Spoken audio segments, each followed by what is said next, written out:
Hello and welcome to Altered Geek. I'm your host, Steve Megatron Phillips, and joining me this episode is Mike the Birdman Dodd from thisweekingeek.net, and as always, we are here to entertain you, to fill your ear holes with information.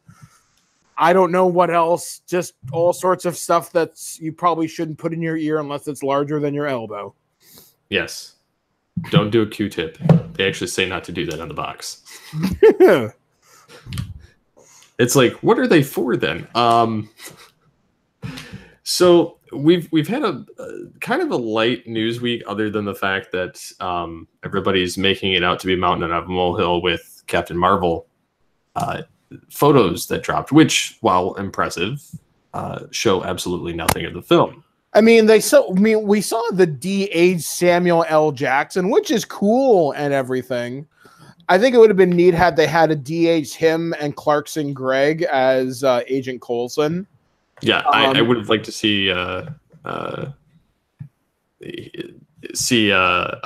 Agent Coulson with hair. Yeah, I mean, but at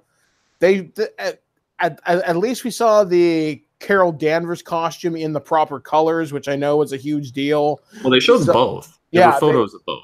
Yeah, there was the Marvel Kree-inspired colors, and then there was the red, gold, and blue, which looks really cool. Looks really, really nice on her. Although, I still would have put forth the argument that Ronda Rousey would have been a fantastic Captain Marvel, but I think Brie Larson's got this in the bag, though.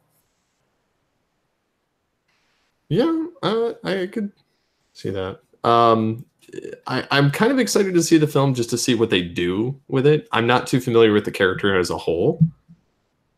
I don't know how familiar you are with the character, but I only know her from Avengers: Earth's Mightiest Heroes, so I don't know how accurate that interpretation is of the character. I mean, I think Carol Danvers is pretty cool. I like Kamala Khan as Miss Marvel. That's the Middle Eastern Miss Marvel, because I like her costume better.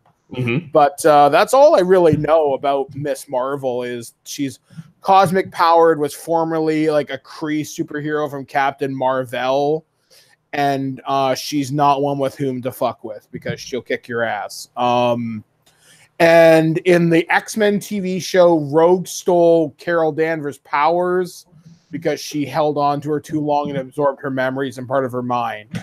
But I, again, do not know how accurate that is to the TV show or accurate to the comics. Though back then, those TV shows were relatively close, but they did play with their own adaptations thereof. So pretty much. So yeah, I'm kind of, like I said, just excited to see what they do with it. It's the first Marvel character to get their own solo film.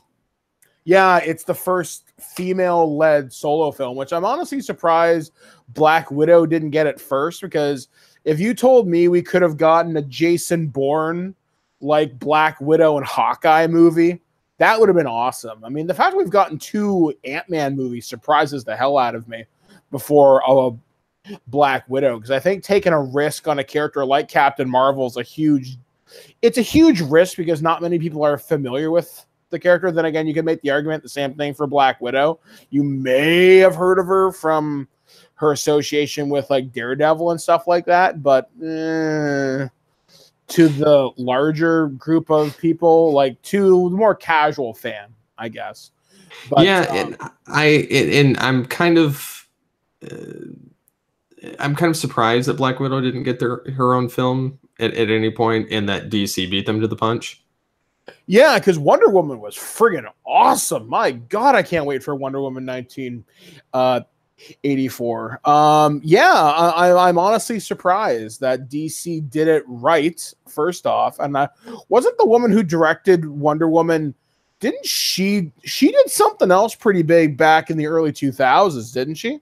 Yeah, I just can't remember what at the moment, but I do want remember. I want to say it was not Black Hawk Down.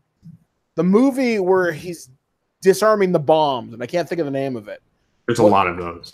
Let's say, was it Patty Jenkins who directed it? Patty Jenkins was the director.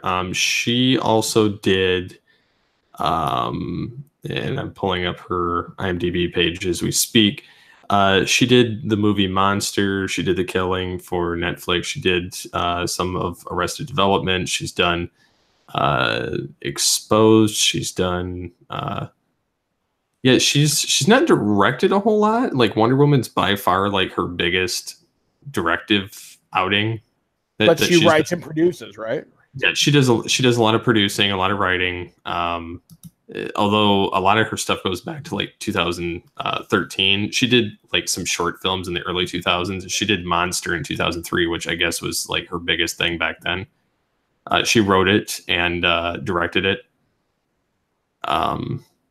That film, but other than that, like she's not really had anything that high profile.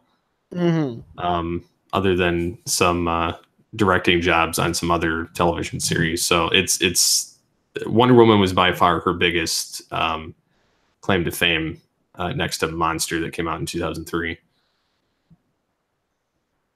But yeah, I mean, I'm kind of surprised. Like we said, Marvel didn't get there first, but I don't know. I guess maybe either there's some market research to back it up, or maybe they just didn't want to take that risk with a female-led movie. But I don't know. The fact that it's happening is pretty awesome.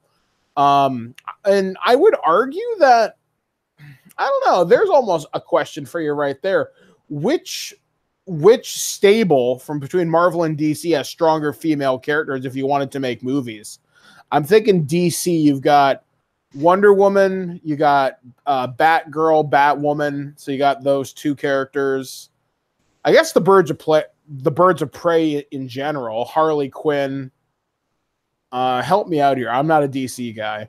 Well, I mean, you could have had in any number of films. I mean, you could have had like a female Green Lantern. You could have had, although that would be more of a modern thing than a past thing. But Wonder Woman is definitely one of the most well known out of the female characters. But you could have had.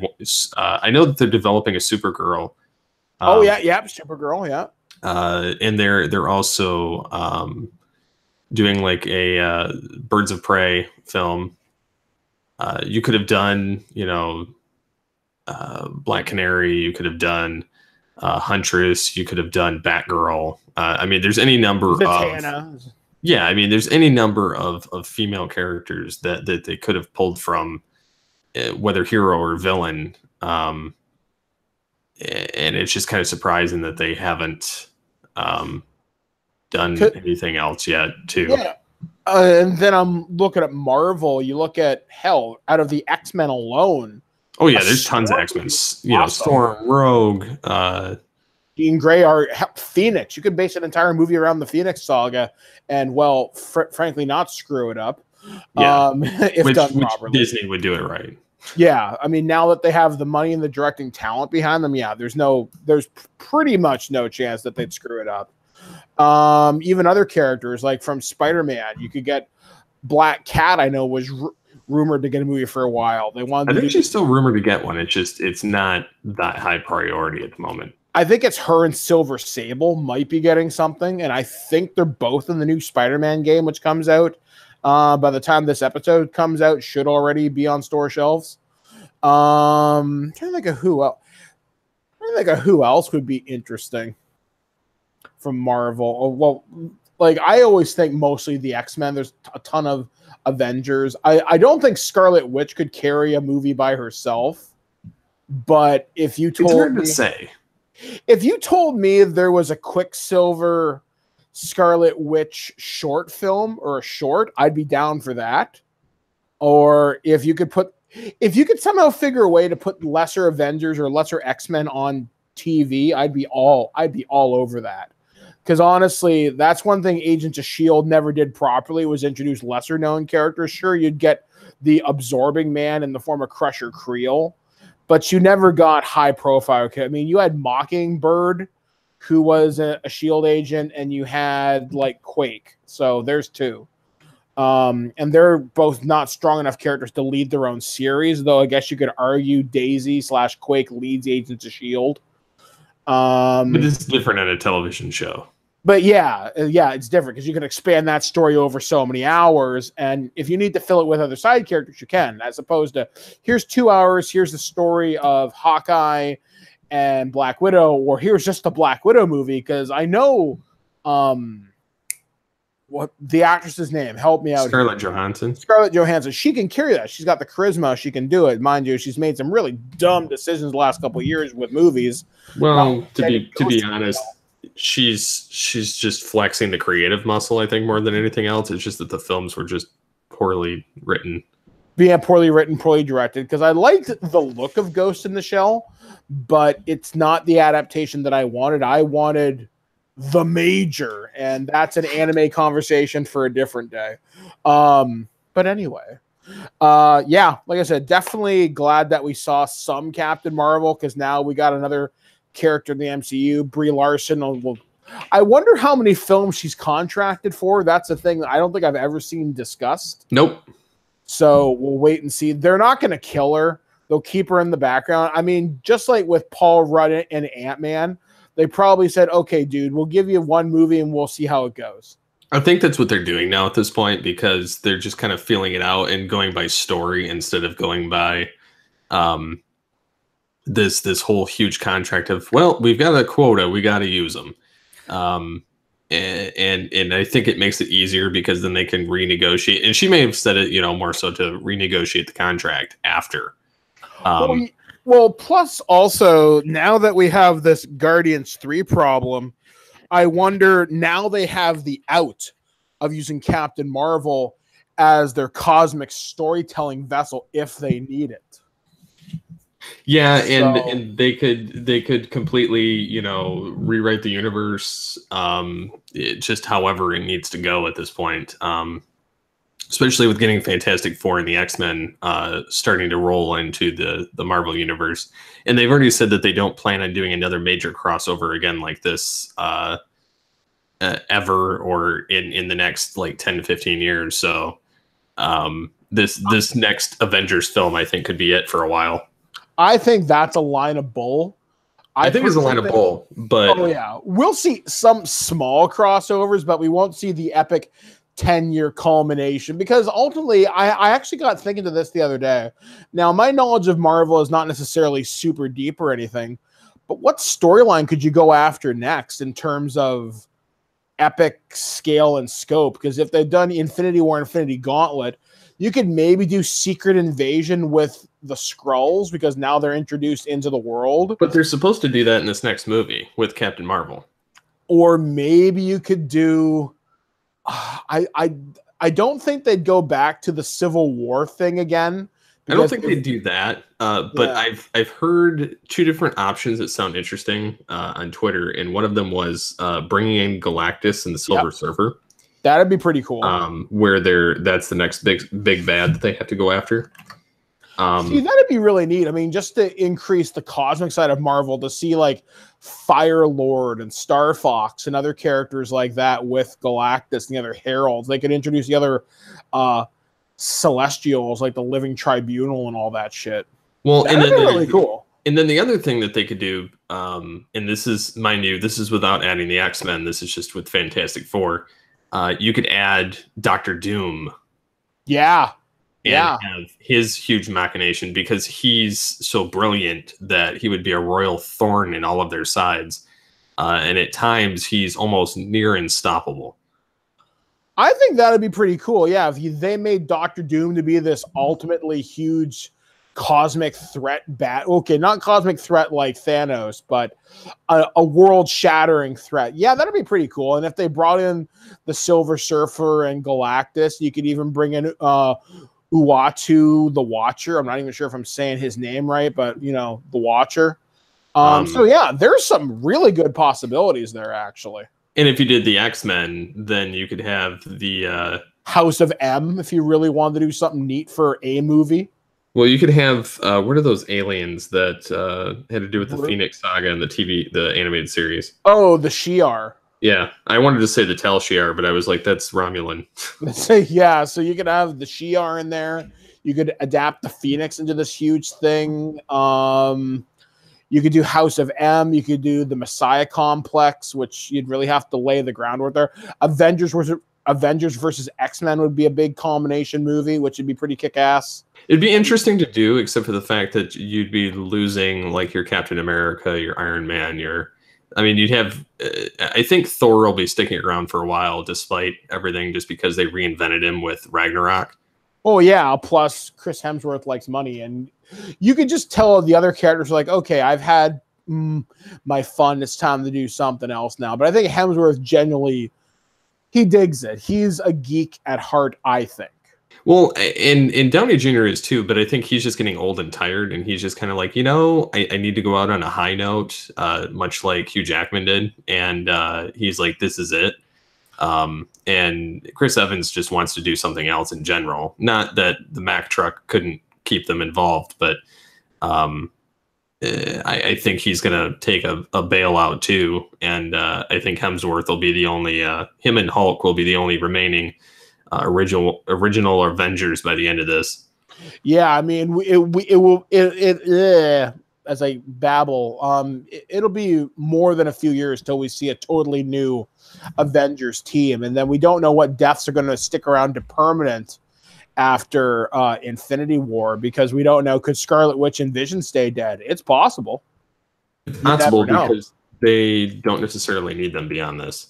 Yeah, I mean, truthfully told, if that's the end of Wanda's story and the end of Vision's story, it would suck. But it would suck. But you could move on with, you could bring back Sam and War Machine real easy. I think War Machines. I think Don Cheadle's got a few movies left in him, because they're going to want to keep the Iron Man armor around in some capacity. Yeah, because it's such an iconic look. Yeah, and I think that they will. But they may also recast and have like somehow a time displaced Tony Stark involved in there, and that would be their out too. So you'd have like a mid-20s Tony Stark instead of 40s Tony Stark. Yeah, because they did that with Avengers Dissembled, I think was the name of the storyline. And they got him before, and hell, I just thought of another bad guy they could fight. It's a cosmic one, but it could be Annihilus or Kang the Conqueror. Like, you got these villain from the Negative Zone and another villain who's like this time traveling despot. Hell, Apocalypse would be a wicked villain to bring up if they did it right. If they did it right, yeah, Apocalypse and the X-Men and the idea of mutants in the world, that could be really cool. Because maybe after the Infinity Stones are, because I guarantee you they're going to be destroyed, and I guarantee you that the energy displaced from the Infinity Gems touches everybody in the universe, and maybe it'll activate mutants or something. So that's one idea they could use. That would be genuinely cool if that kind of happens. And then of course, I don't know if you have anything else on this, but I was thinking we can move to the PC aspect. Yes. So I saw this article the other day, and it kind of caught my interest because there's a number of games that I won't play just based on the fact that I don't like jump scares in my games.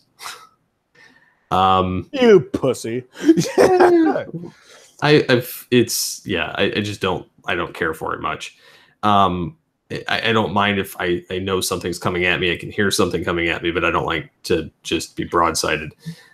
So I generally don't play those type of games. So people have been PC or just modding and editing enemies out of their games entirely, or editing the characters so that they're invincible. Well, they're non-player. They just don't interact with the player. So they keep on their regular motion, but you're basically invisible to them. Okay, so they turn off their ability to actually track you. Okay. Yep. So it just keeps moving. So like the Alien game that's out, or Colonial Marines. Yeah, I know there's a trigger in the scripting that you can turn that off. So I know exactly what you're talking about. Yeah, so somebody did that because there was, I guess somebody modded it the first time, and what had happened is they made it so that those characters just stood flat against the wall and didn't do anything. which somebody else was like, you know, that's kind of crap. It should at least be moving. And so they re-edited, you know, created their own mod and or found another mod, and it basically just saw you as an invisible person. So you're, you know,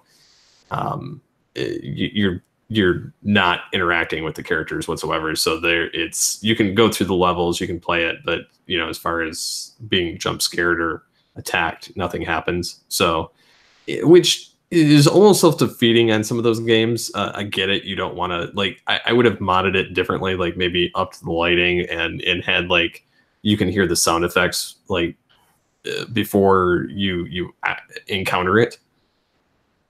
Because I think that would be more helpful than just ultimate broadsiding. But yeah, I don't know what your thoughts are on it, but I personally, like, I would play some games if there was like an option built into the game. Just the kind of experience. It depends on the game. For example, I think a lot of atmosphere is built up through the art of the jump scare. Now you have to do it right.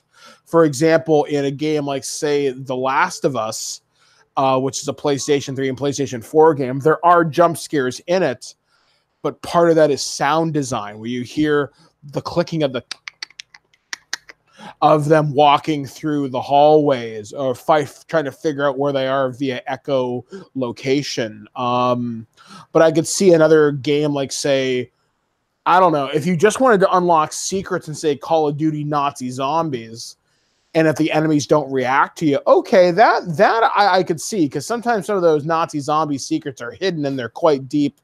And if you're constantly getting your ass kicked, it's a pain in the ass. Because I used to play Call of Duty Advanced Warfare, and some of the tricks I couldn't do because I'd be like 20 waves deep into the zombies, and by then I'm tired. I can't do it. I'm running out of ammo, and it's just not happening. That kind of reminds me of the Batman Arkham games, because you're constantly getting swamped or things constantly like re-up themselves in certain areas, and so you may defeat a pack of thugs in the street, and then you're trying to do like the Riddler, you know, clues all around the city, and then you're constantly getting attacked or shot at or something. You know, it would be nice to be able to turn those off so that you can just focus on the puzzles in the game instead of worrying about both. I'm trying to think. I mean, if you could turn off certain boss encounters, that would be neat, or to make some quick time events a lot easier. But then again, I could see this being more useful for role-playing games, especially where you're going through random encounters, because those are the biggest pain in the asses. The only fights you should have are boss fights, because if they're driving the story, not you fighting an army of squirrels or some bullshit. And I always think back to Final Fantasy 3/6, trying to get through this. There's like a tower where you're fighting Kefka, who's like the last bad guy, and just all the enemies leading up to him are just such a pain in the ass. Just let me fight the friggin' Joker and kick his ass. So yeah, I could see this being a thing, being useful somewhat, but like, I think, honestly, certain games like Aliens, Colonial Marines, you need the jump scare, you need the enemy involvement to make it more enjoyable. Something like this would not work in a Telltale game, for example, because it's a point-and-click adventure, but also at the same time, there are enemies you do have to fight somewhat, but the enemy, it's designed so it's more interactive and less jump scary, so to speak, but there's another option too, is turning off timed levels. Yes, that I could see being a real big bonus, because certain levels are they're just a pain in the ass, and you have to you basically have to perfect it to make it through. I've had a number of stupid things happen. In fact, actually, I was just playing a game the other day. Actually, I was playing a good old 360 game called Splinter Cell Blacklist.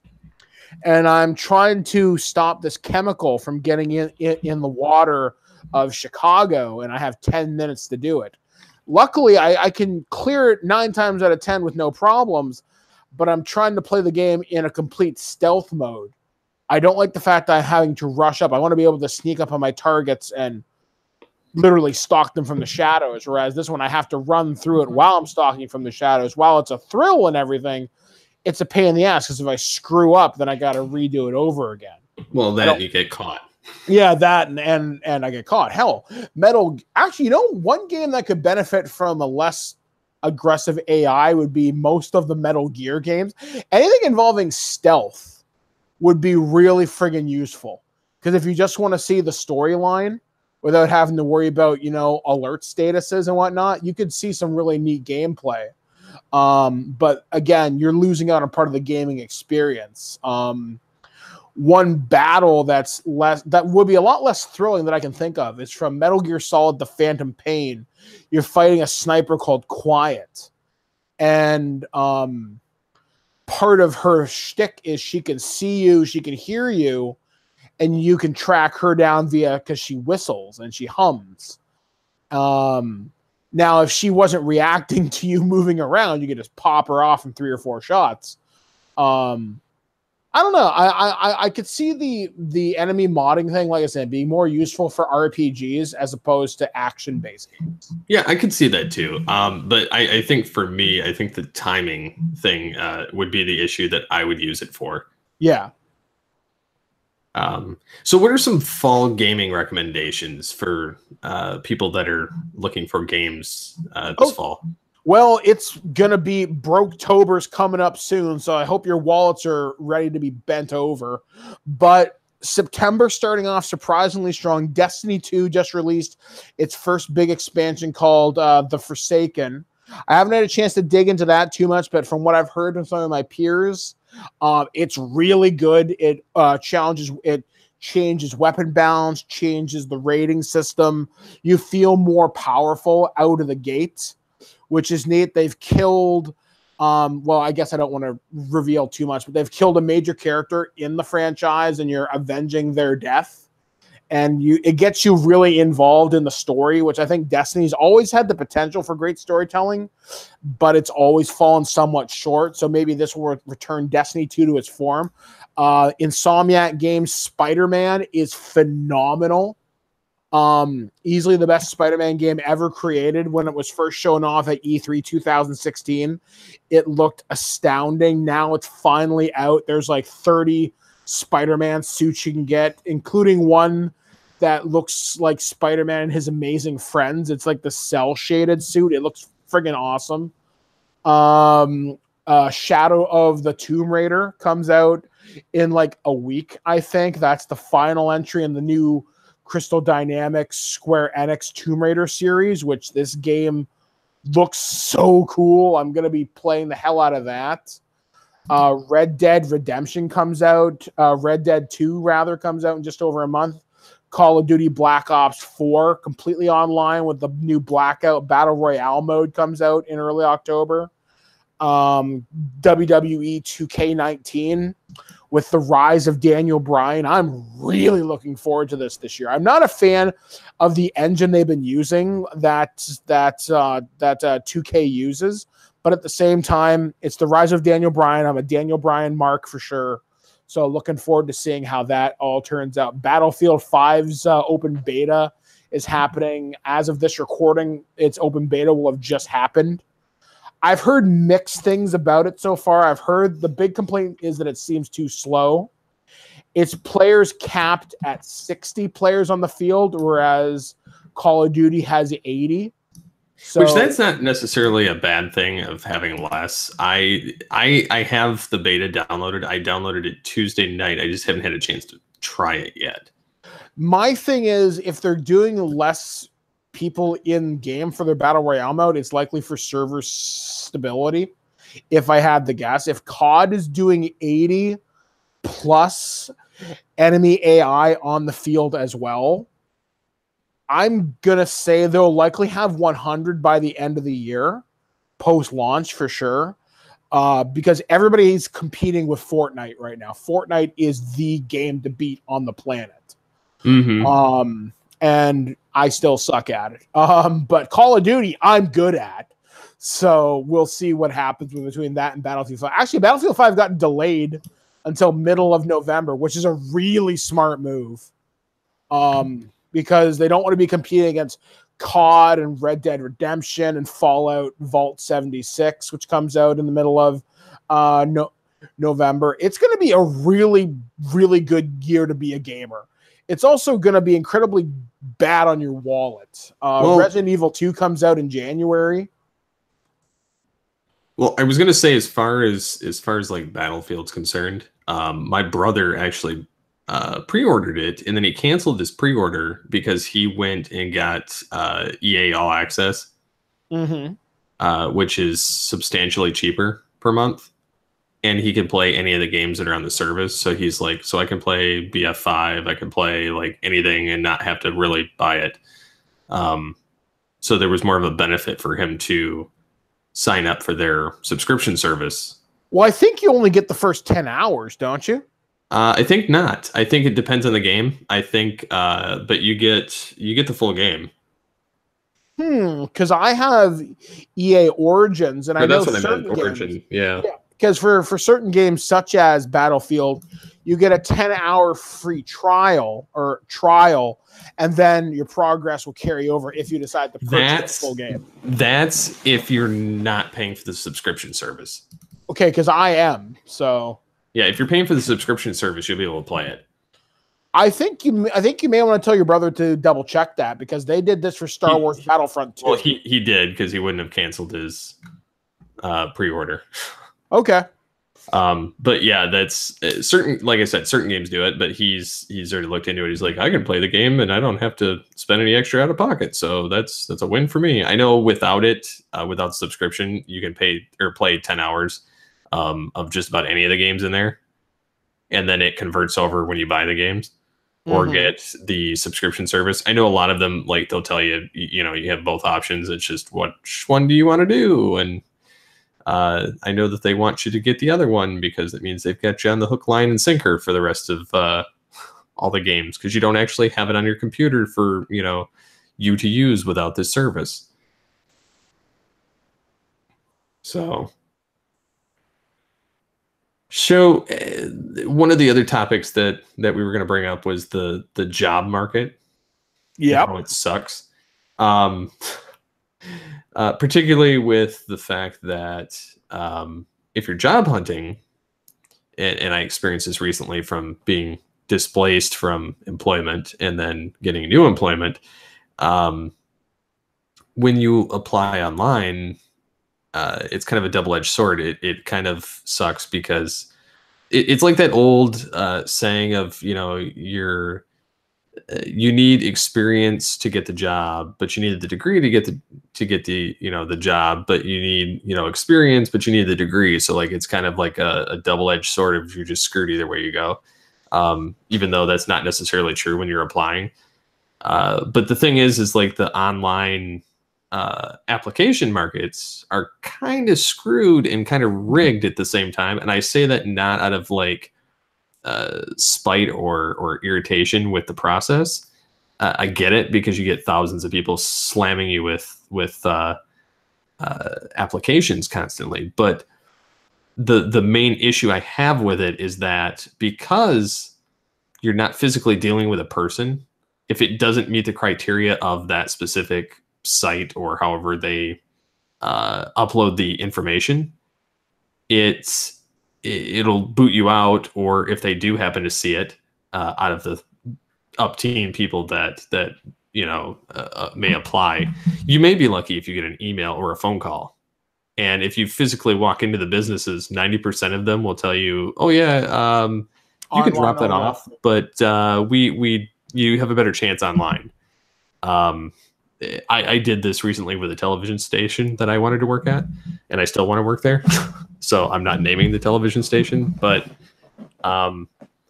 my whole thing with it was I've been trying to get in there for years, and it's down the road from me, honestly, and that's part of what is killing me about it. But so when I was recently unemployed, I walked in there with a resume because I'd already applied online. And I was like, okay, this can't hurt, you know? And so I went in there and I handed it to them, and they're looking at me like I'm, you know, from Mars. Like I'm trying to deliver pizza to the wrong location. Like it was just kind of the most absurd and awkward situation in the world.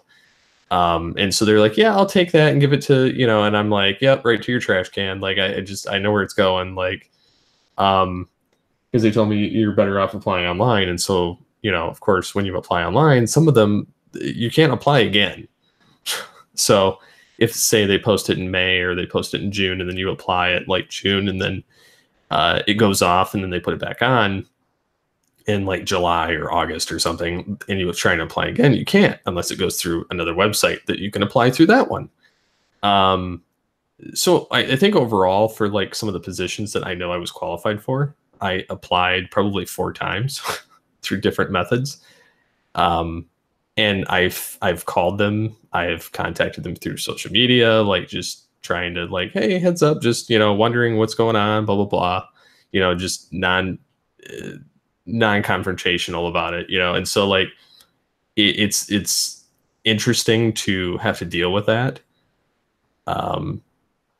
situation, and not to mention that, you know, the job market's so volatile no matter what industry you're in, that you're lucky to get something with full-time or something that pays the bills, and or they want to undercut you based on, you know, depending on the job, not this particular place, because I know nothing about it, but some of them want to underpay you for the amount of work.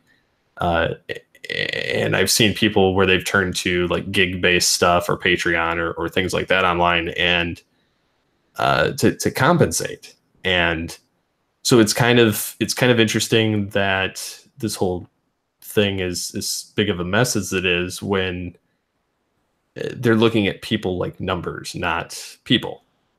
One of my friends is a librarian in Ottawa, and he was looking for jobs in Ottawa because being a librarian it's pretty specialized.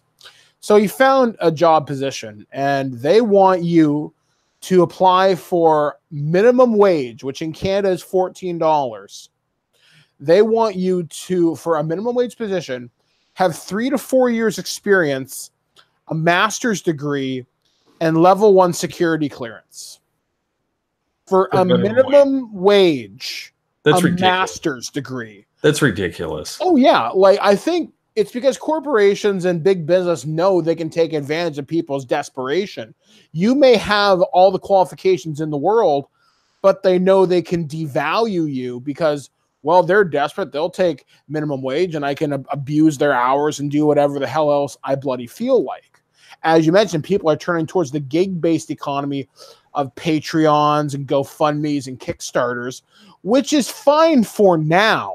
It's going to crash. It's going to crash sooner or later, because I know Patreon had a problem earlier this summer. They're still having problems. Yeah, they couldn't process people's payments. I know it happened last week. On Terrible Warriors, we make a couple $100 a month, but that's not enough to do it. Other people are making thousands of dollars, tens of thousands in some cases, to provide content, which is great and everything. But as you said, this economy is eventually going to crash at some point. And I don't know when that point's going to come, that big tipping point. And ultimately, job positions always come down to nepotism. It's not whether you're the most qualified or whether it's who you know, not what you know, and whether this person likes you or not. Because I myself I've survived being my own boss and working for very few people over the time, because for some reason they just don't want to hire me.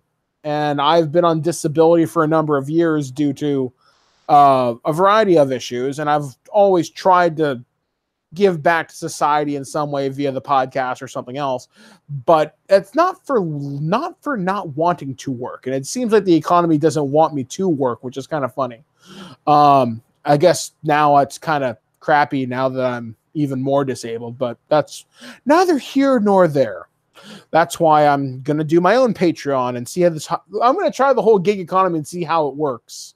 See, not for Twig, but for something else. I've been meaning to go that route too. And that's, I want to do that, but on the same time, like, you have to be out there enough and have to have the following enough. Like, you have more of a following than I have, but it's I still think it's kind of an interesting concept to try. I don't know if it'll necessarily work for me, which is why like the new Geekcast Radio I'm working on like a subscription based feature that basically like what you would get with Patreon, except for the fact that it's going towards the site and then we create content and it's behind a paywall on the site instead of having to deal with a third party. As a whole, just because I don't have any faith in any of these third party entities at this point, because it seems like they're either constantly changing the rules or having a hard time paying people. I will say this: be very careful because your content's been free for so long. Be very, very leery of putting it behind a paywall. No, I would never put any of the content we're currently producing or have produced in the past behind a paywall. It would be brand new content, like certain brand new content that would be devised specifically for the paywall. That's where I would take advantage of that. Yeah, like for my example, what I'm doing is literally throwing it back to the 1300s or the medieval times. I'm at least basically going to be a bard for hire. People are looking for dungeon masters and storytellers to run D&D games because I can't find people to play with. So people have said, Mike, if I wanted to hire you, how much would it cost? I'm like, frig, man, I don't know. So I'm going to run my own Patreon called Bard for Hire or Bard LFG. So Bard looking for group. I already have an artist working on it now. I've got a payment structure kind of worked out. I don't expect to be super successful off the hop, but you know what? I got to find a way to supplement my income. It's a passion, and it's got to be a way to survive in this new economy because this economy sucks. It does. There are so many obstacles in your way. Now, of course, there's people that'll say, pull yourself up by your bootstraps and do what you can. And I think that's what we're both trying to do. We're both trying to make it work using the skills and assets that we currently have. Like, for example, I'll never put Twig behind a paywall because I believe news should be free.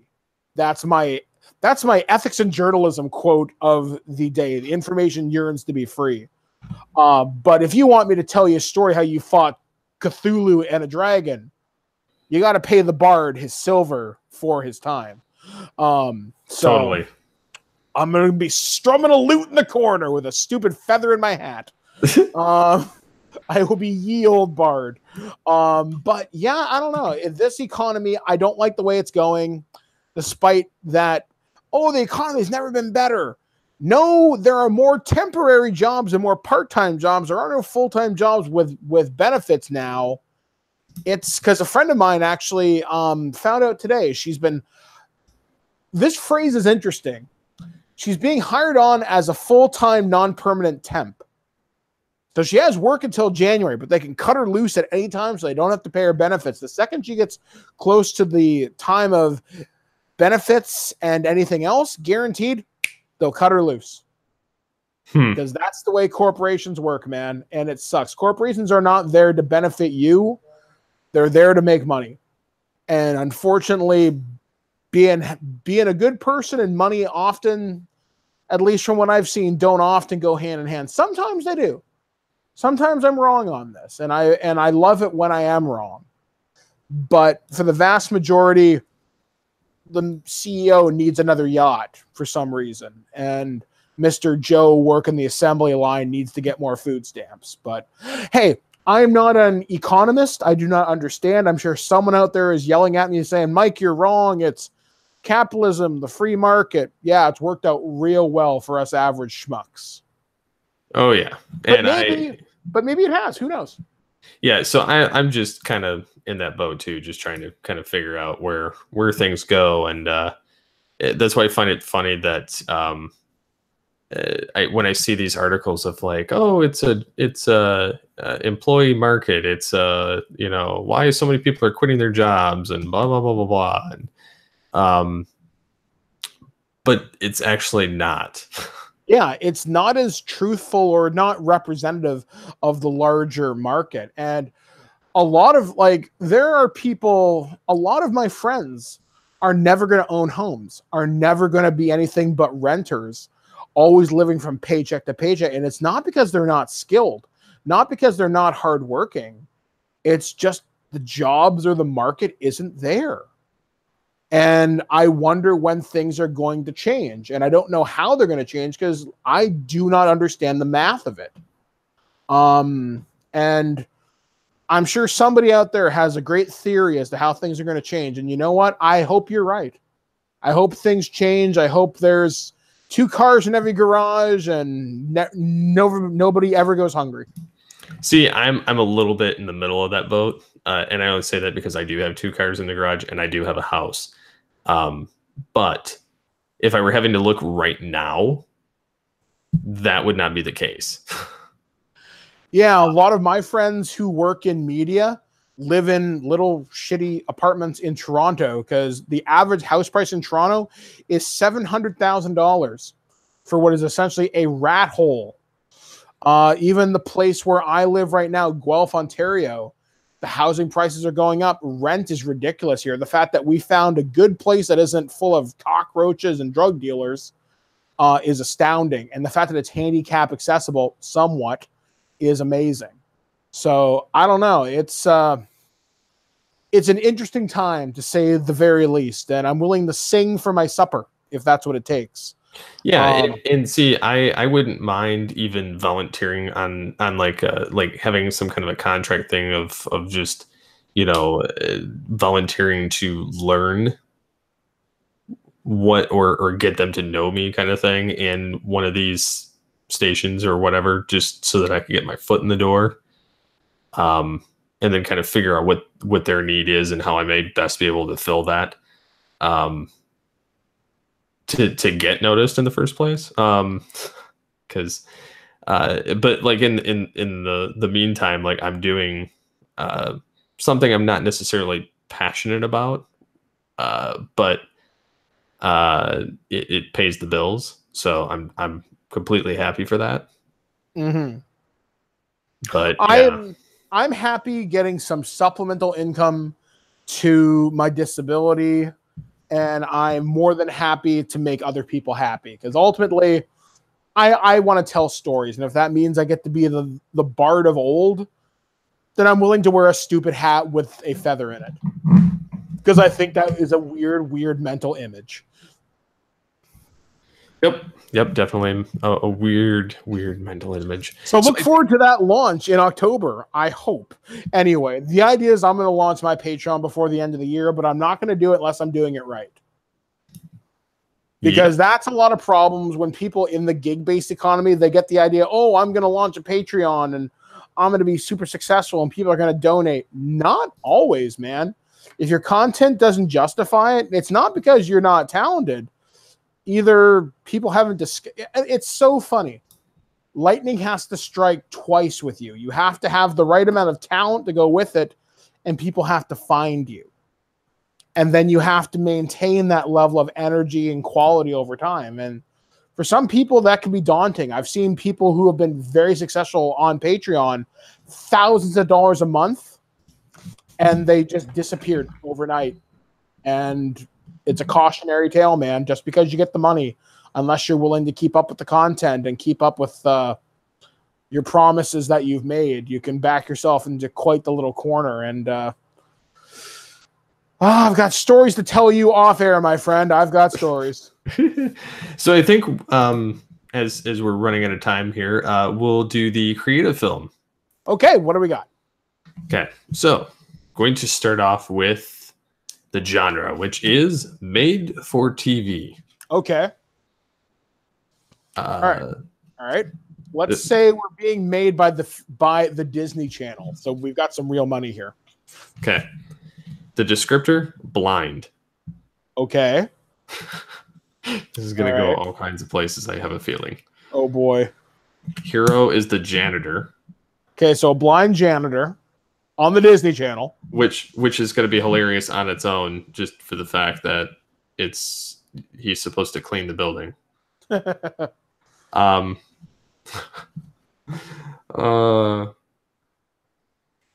And okay, he's traveling across the country to compete in a video game tournament. Okay, so here is my pitch for this. So this is a Disney Channel movie. Through the magic of Disney, we've gone back in time. It is the year 1994, and the blind janitor is Ernest P. Worrell. Okay, I can see this. So it's going to be Ernest Goes to Videoland, and he's traveling across the country, raising money by cleaning the schools, by cleaning up various locations so he can get more quarters to play video games. And eventually he's going to go to Video Armageddon, which is the sequel to The Wizard. So this is a sequel, a made for TV sequel to The Wizard involving Ernest. I just really wanted to put Jim Varney in something, truthfully, because you need a physical comedy guy. I could definitely see that. Ernest Goes to Video Game Armageddon. Made for TV sequel. It would be amazing because it would be cheesy. There'd be singing and dancing numbers, and you would get some random pop band, and somehow David Hasselhoff shows up. Very specific. And then you get a lot of his impressions in the thing. Exactly. Exactly. This movie can't fail because it's made for TV, so it doesn't matter. Okay. This next one, Beach Party. Okay, so 1960s. Okay. Oh, man. Gidget fights the Terminator. Dim-witted. Okay.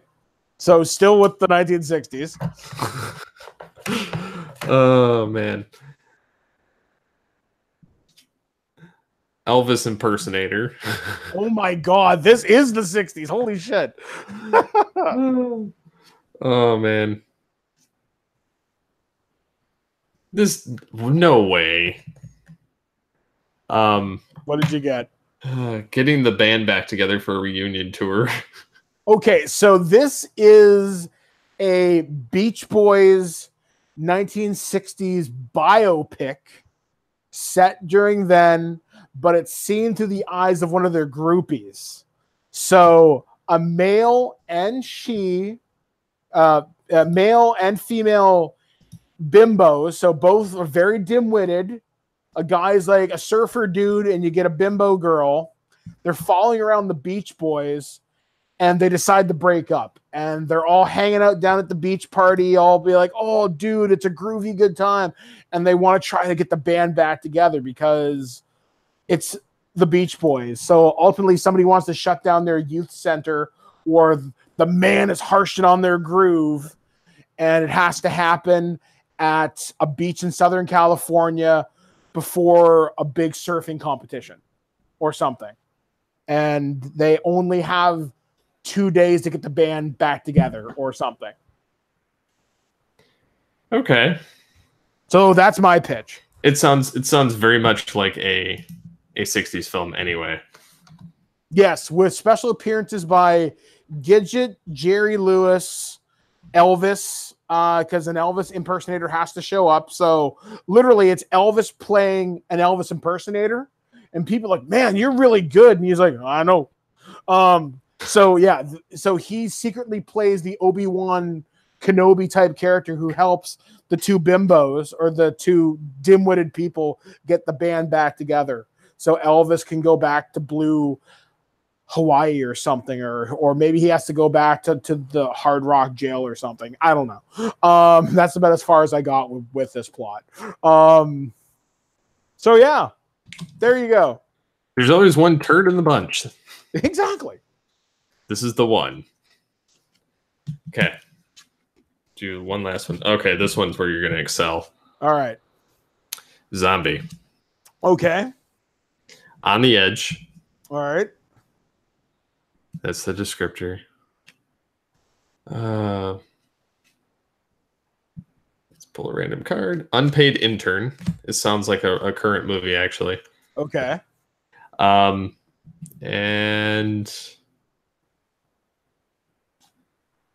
okay.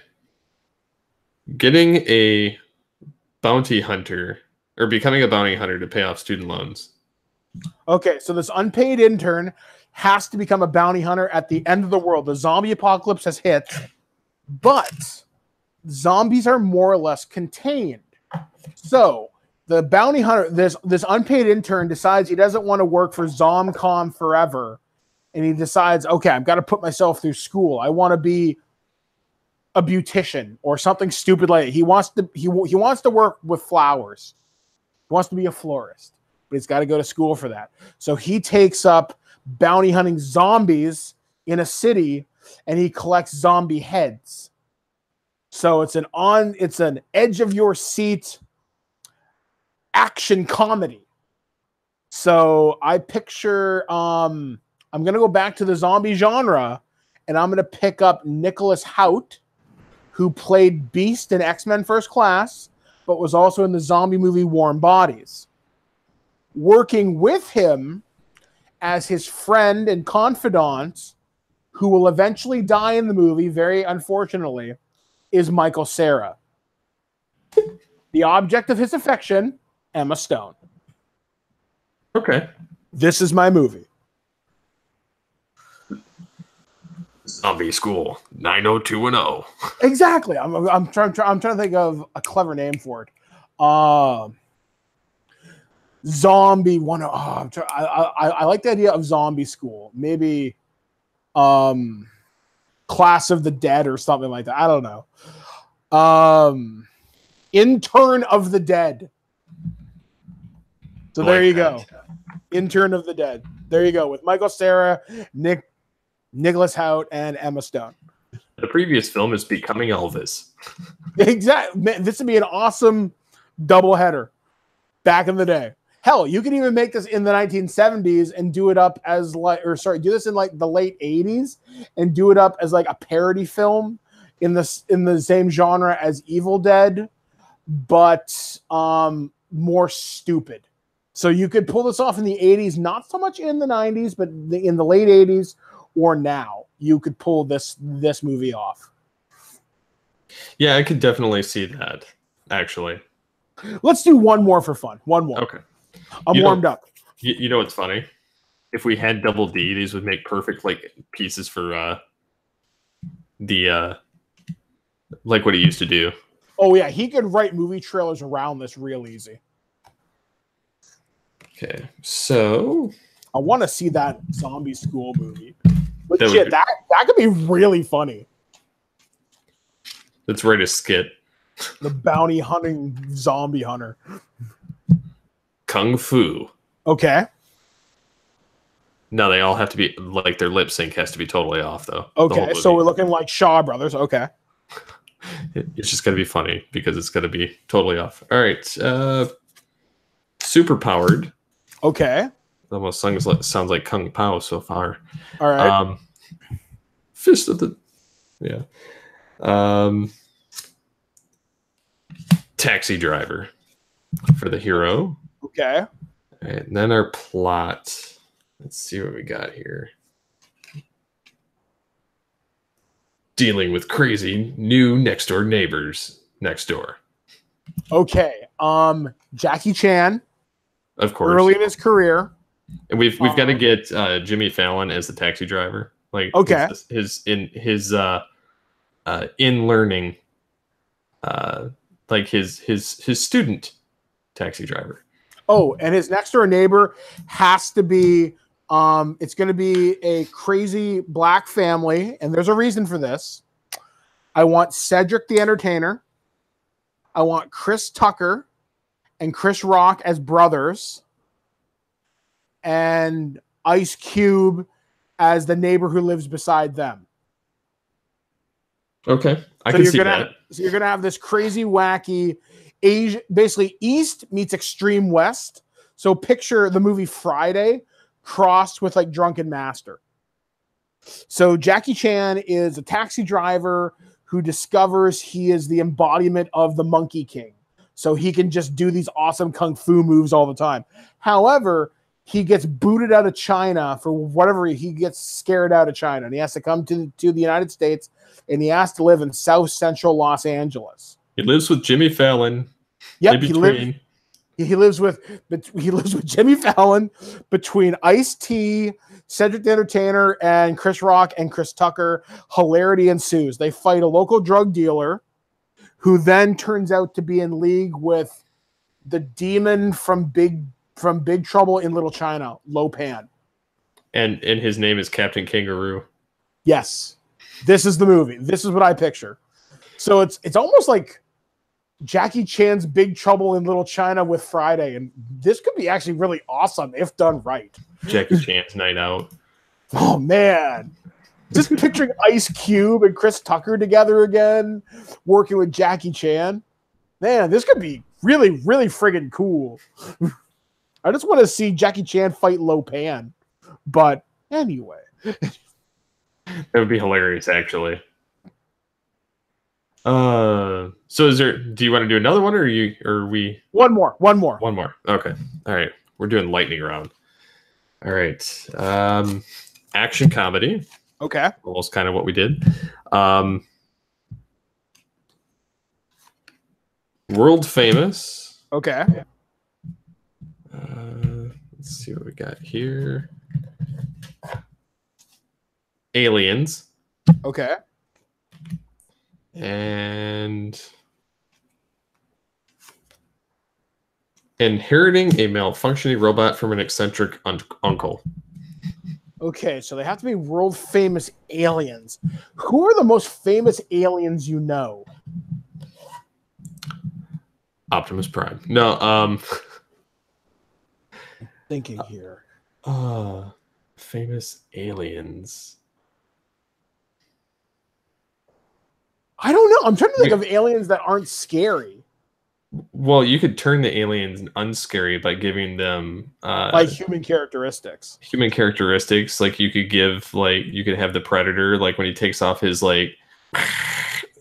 stuff, just have him talk like, okay, so here we go, like kind of like Stewie or something.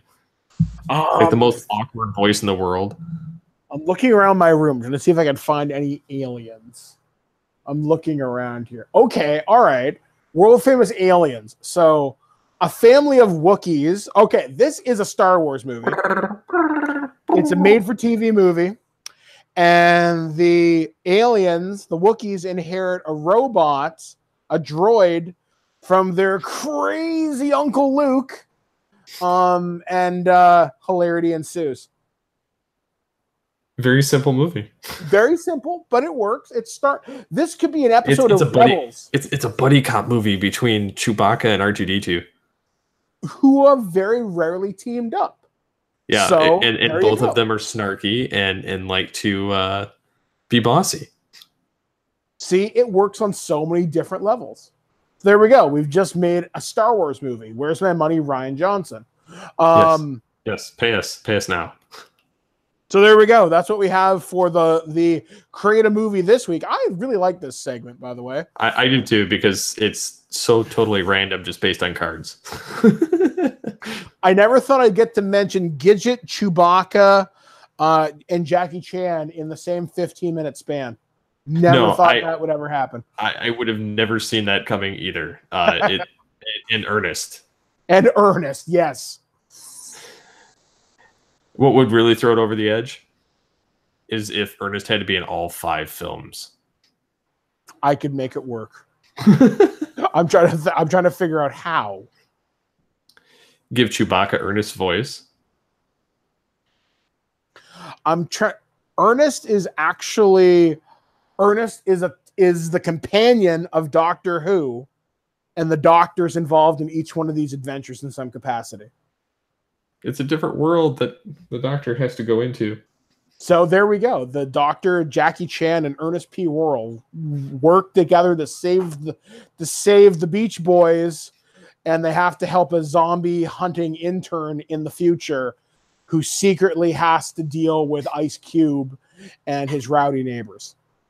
Coming this fall, the most awkward franchise you would ever imagine that you didn't know you needed. Only on the Disney Channel. Yeah. And then they do the little thing where they're drawing the mouse ears in the corner of the screen. See, All these grown men doing that, like this could happen, folks. This is our goal. This is our dream. It's almost like when Fox predicted Disney buying something like decades ago. Wouldn't that be weird if after we're dead this actually happens? It would not surprise me, because although they would have a hard time because most of these people are gone. But, well, not most, about, like 5, but still, we have the advent of computer technology, so we can bring them back in some capacity. we will clone them digitally. So I hope you guys like that segment. I hope that that you get something interesting. If there's one that you would like us to expand or like expand upon more in a future episode, and kind of make it more fleshed out. Maybe each week, one that gets the most votes or gets talked about on Twitter or Facebook or wherever, we make a really shitty Photoshop poster. That would work. That would be something I would be down for. Just to kind of see what happens. I would be down for that, because I did the 8-bit heroes last week. So this week, you tell us what's going to be created. Yes. So and then we'll reveal the winner on the next show of who chose or more so not who, but which movie won. And we'll put it in the show notes for the next episode. So I'll put that poll together right after I get this online. So anyway, guys, hopefully you've enjoyed this episode of Altered Geek, as we've covered everything from Captain Marvel, the job economy, PC video game modding, and some of our thoughts thereof. And of course, the insanity that is Steve's movie game. As always, you can interact with us on Facebook and Twitter. If you want to get a hold of me on Twitter, I am at BirdmanDod and Instagram and Facebook. And Steve, if they wanted to find you, you are. They can get a hold of me on the Twitters at SCP21 or at Altered Geek. So until next time, get altered, get geeky with the Altered Geeks. Get it in earnest together again. Dun-dun-dun.